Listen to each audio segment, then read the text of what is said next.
State 2 ways to prevent the rusting of iron.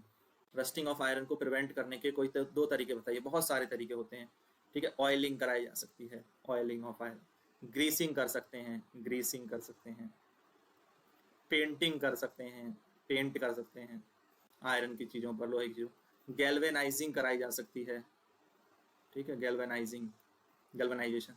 इन सब तरीकों से आयरन को जो है रस्टिंग से प्रिवेंट किया जाता है। तो आपको तो कोई दो तरीके बताने थे, मैंने आपको चार चार तरीके बता दिए। Oiling, greasing, painting, galvanisation.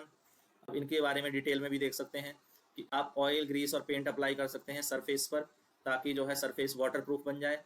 Waterproof क्यों बनाते हैं बच्चों? वाटरप्रूफ इसलिए बनाते हैं क्योंकि आयरन जो है वो जब मॉइस्चर के कांटेक्ट में आता है और एयर के कांटेक्ट में आता है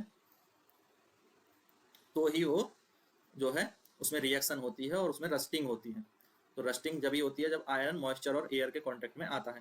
तो अगर हम उस पर पेंट कर देते हैं, ऑयलिंग, ग्रीसिंग वगैरह कर देते हैं, तो मॉइस्चर और ऑक्सीजन के कांटेक्ट से बच जाता है। The moisture and oxygen present in air can not come into the direct contact of iron, या direct contact with iron. Direct contact में आए तो rusting is prevented, rusting prevent हो जाएगी।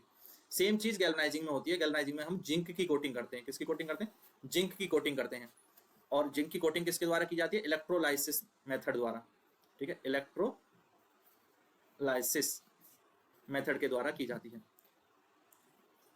एक आयरन आर्टिकल को कोट कर देते हैं, कवर कर देते हैं, किसके द्वारा? By a layer of zinc metal. Zinc metal की लेयर चढ़ा दी जाती है, जिससे कि वो प्रिवेंट हो जाता है iron to come in the contact with oxygen and moisture. तो hence the rusting is prevented. Clear है?